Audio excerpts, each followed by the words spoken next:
Boa tarde, meninas, tudo bem? Mais um domingo na presença de Deus, porque por Ele e para Ele são todas as coisas. Nós agradecemos a Deus por isso. Nós vamos entrar na presença dEle agora, fechar os nossos olhos e falar com Ele, não é mesmo?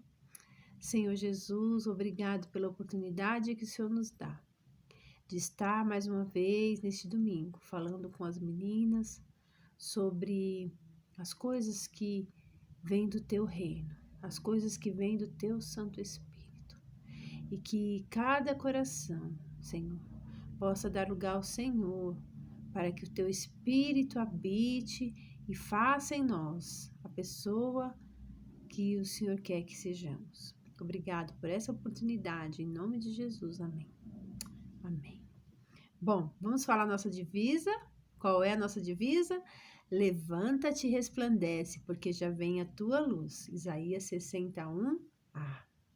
E os nossos ideais? Vocês estão aí decorando? Primeiro ideal, viverei em Cristo pela oração. Segundo ideal, crescerei em sabedoria pelo estudo da Bíblia.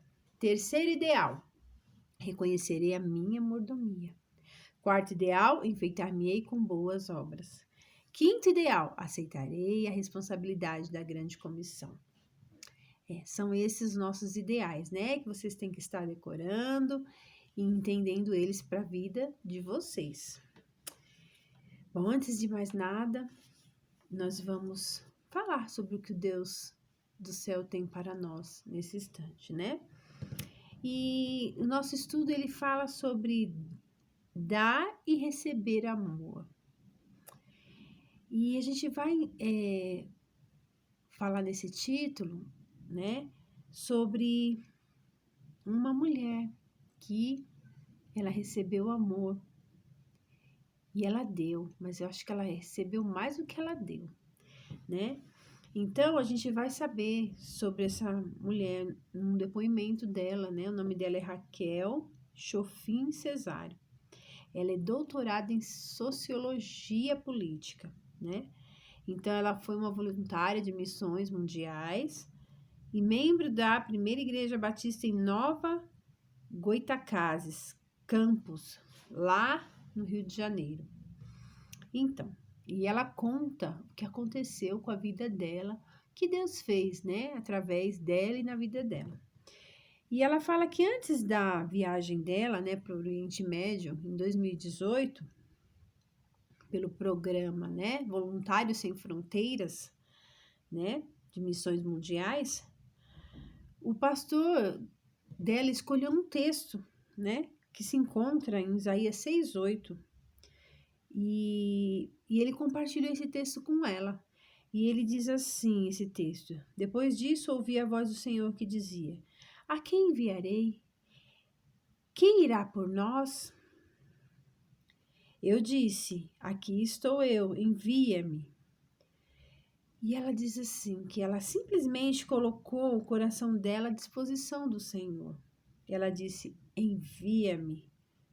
Foi o que ele fez, né? Ele disse, né? Envia-me a mim, né? Então foi o que ela falou que ela também faria, né? Que ela queria ser enviada pelo Senhor, né? E aonde quer que ele quisesse. Em nossa caravana, tínhamos 15 voluntários, todos com o coração disposto e alegre para o serviço de Cristo. Em árabe, a palavra Ailan significa família. Foi o que exatamente aqueles 15 participantes, né, aqueles 15 voluntários se tornaram uma família, né, unida. Por quê? Eles continuam até hoje orando um pelos outros. Porque depois desse trabalho que eles fizeram, eles moram em estados diferentes, mas como eles se viram ali como uma família, o coração alegre ali, né? Eles continuam, né, orando um pelos outros, né? Então, o objetivo deles naquele local era levar, né, suporte aos missionários, o trabalho que eles já faziam ali no Oriente Médio, né? Então, os homens, o que eles fizeram? Eles atuaram com os meninos que eram refugiados, né? Através do futebol. E ela e as irmãs atuaram com mulheres, oferecendo oficinas, realizando Dia da Beleza, né? Trabalharam com as crianças também, né? Desenvolvendo atividades recreativas para eles. E com balões, pinturas, né? Desenho, contação de história. E ela teve a oportunidade de oferecer, né, uma oficina de crochê para algumas mulheres lá que já faziam crochê, mas ela também ensinou, ela também aprendeu, porque as mulheres já faziam coisas lindas, e ela também sentiu aquele amor, ela foi muito abraçada, ela doou um pouquinho, né, do amor e recebeu muito mais, né? Ela recebeu um monte, transbordou uma avalanche de amor daquelas mulheres por ela. Então, talvez Deus ele use você também na sua escola, né? Talvez ele use você com algum dom que ele te deu. E talvez também ele capacite você a fazer algo, né? Completamente novo. Então, quando ele chamar, responda. Responda: eis-me aqui, Senhor, envia-me a mim, né? Aí você vai experimentar, sabe o que? O extraordinário de Deus na sua vida, né? E depois disso, nada ficará do mesmo jeito. Então, depois disso, nada fará também tanto sentido quanto estar exatamente no centro da vontade de Deus para você, mensageira do Rei. Então, mais do que ir ao deserto, né, lá no Oriente Médio, né, lá onde eles eram árabes, né, e falavam a palavra Ilan, que significava família, né, mais do que estar lá e falar do amor, para falar do amor de Deus, Deus me levou lá para aprender sobre o que essa palavra significa, né? A palavra amor significa. Por quê? Ela recebeu muito mais do que ela doou, ela recebeu muito mais amor do que ela deu. E esse sentimento para ela foi um sentimento curativo para a alma dela, né? Ela disse assim: eu não fui ensinar nada, eu fui aprender. Por quê? Eu fui levar um pouquinho de esperança a quem voltou cheia de esperança, ela disse. Eu que voltei cheia de esperança, porque aquela geração a ONU chamava de geração perdida, aquela geração que estava ali no Oriente Médio, né? E por causa do quê? Dos horrores da guerra lá daquele lugar. Mas ela viu que aquela geração também sonha. Ela sonhou por um pouquinho de paz. Então ela viu pessoas ali sonhando, né? Ainda lutam por seus sonhos e esperam por dias de paz, né? Ter um coração disponível e pronto para o Senhor foi a melhor decisão da minha vida. Meu coração é dele e ele me levou até os refugiados. Levou-me para as nações e é o meu chamado. E eu disse sim. Então, ela disse sim ao Senhor. E por isso ela se sentiu muito feliz. E diante do trono, né? É o tema, né? Muitas pessoas se perguntam: como posso ser usada no reino de Deus, né? Como glorificar ao Pai com o que se tem ou o que se é? Essa moça, Raquel, é uma doutorada em sociologia política. Certamente a vida dela é muito atarefada. Ela é uma universitária, né? Tem uma vida acadêmica. Ela é dedicada a essa vida acadêmica, né? Então, ela poderia ter dito ao Senhor: ah, não tenho tempo. Meu tempo já é muito corrido, tem muitas coisas para fazer, né? Essa não é minha vocação. Ela poderia ter dito isso, mas ela não disse. Ela disse assim: posso ajudar. Ela poderia ter dito também: posso ajudar de outra forma. Essa não é minha vocação. Mas ela não se limitou ao poder de Deus.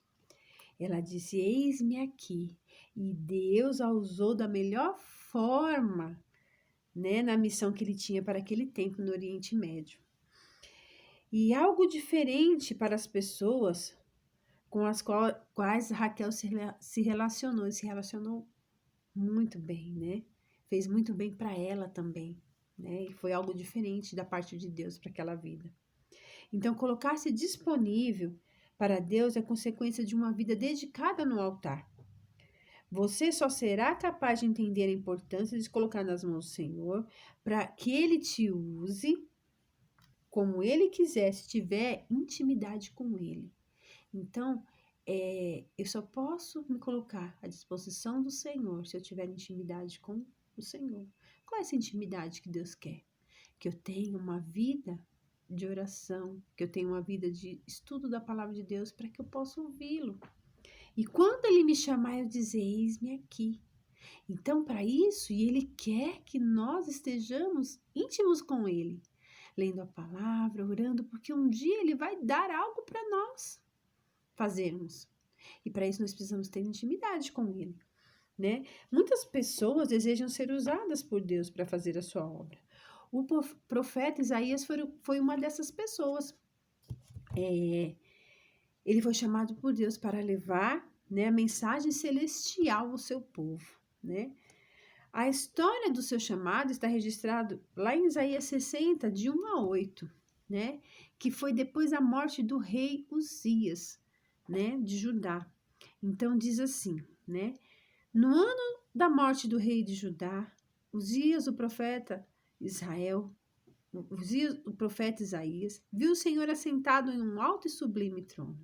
As orlas de suas vestes cobriam aquele lugar, o templo do Senhor. Isaías viu anjos que voavam e que cobriam de alto a baixo a presença de Deus. Então eu fico pensando, eu posso até vislumbrar isso que ele viu foi muito bonito, né?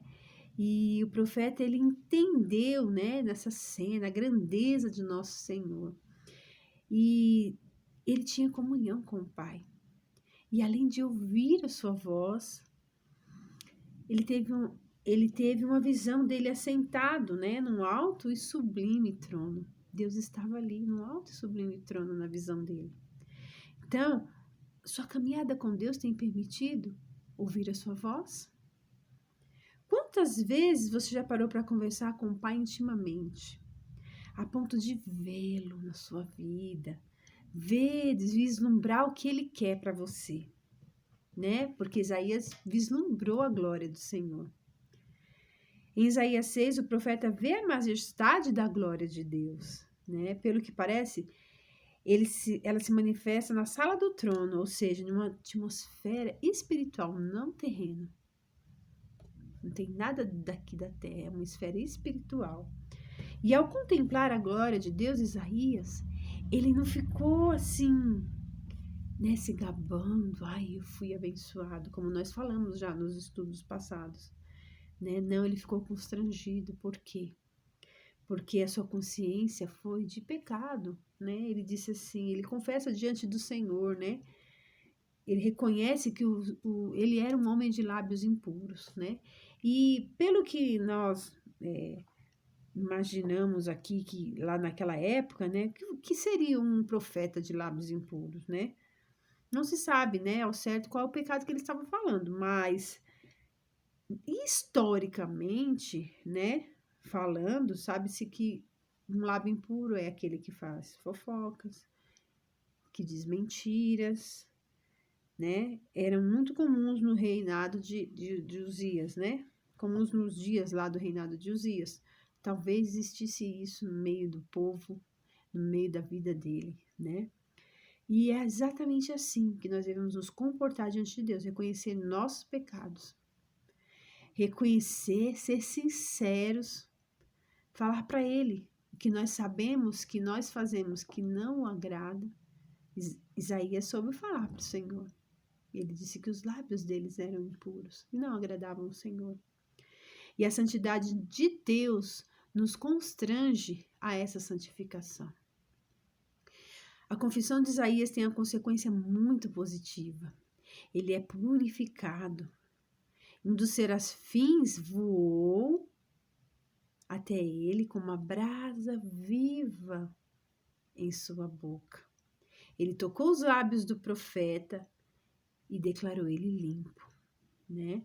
Humildade e arrependimento geram santificação.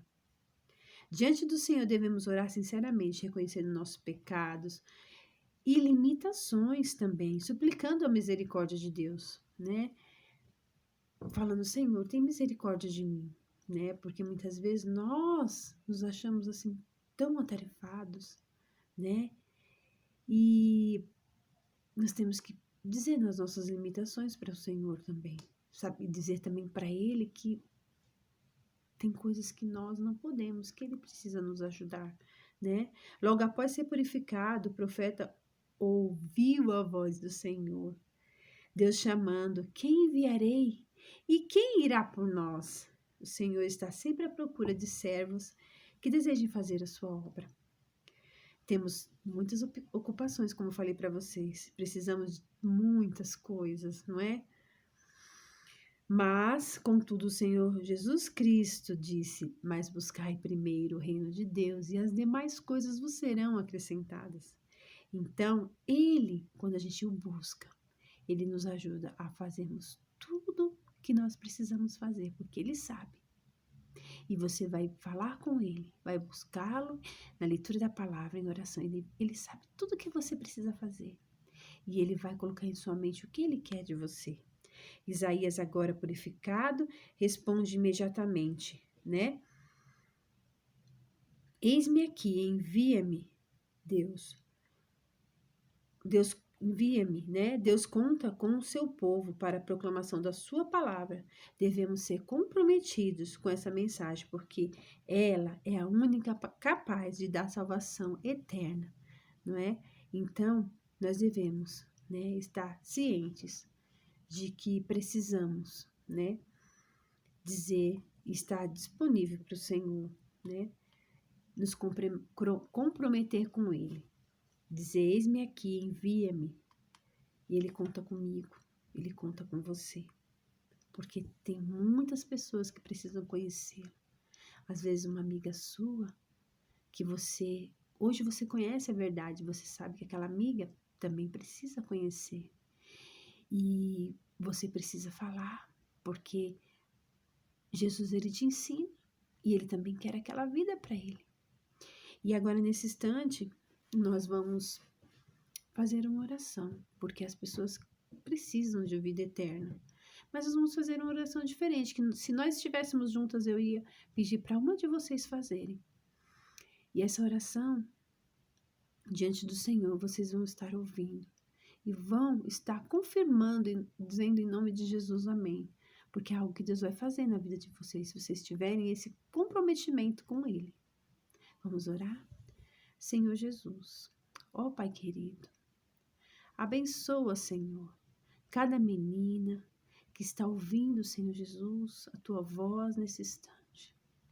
Ó Pai, abençoa, Senhor Jesus, a vida delas, que elas tenham um comprometimento com o Senhor, que elas busquem o Teu reino, que elas busquem estudar a Tua palavra, falar com o Senhor e ouvir a Sua voz.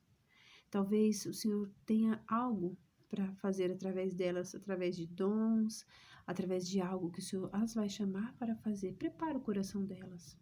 Dá estratégia, Senhor, para elas falarem do Teu amor. Aquelas amigas que precisam ouvir do Senhor. Ajuda elas a falarem na hora certa. E que elas também orem por aqueles que elas precisam falar, que precisam conhecer o Senhor. Nós já conhecemos o Senhor e nós sabemos que nós precisamos levar a Tua palavra para que as pessoas tenham a vida eterna, para que os nossos amigos tenham essa vida eterna, para que um dia eles possam também ir morar com o Senhor. Ajude cada uma delas, ajude a mim, Senhor, onde eu estiver, a sempre abrir os meus lábios e falar do Teu amor. Obrigado, em nome de Jesus. Amém. Então é isso, meninas. Deus quer usar você. Se prepare, se comprometa, busque o reino dele primeiro e convide ele a participar do seu dia a dia. Ele vai te ajudar, ele sabe que você tem muitas coisas para fazer, mas ele também vai dar o tempo, o horário necessário para que você faça o que ele quer também. Tá bem? Boa tarde para vocês, até o próximo domingo. E que Deus abençoe cada vidinha de vocês. E em breve estaremos juntas, eu creio assim. que essa palavra fique no coração de vocês, e não só no coração, que ela venha dar frutos, frutos na vida de vocês, tá bom? Deus abençoe. Até domingo que vem.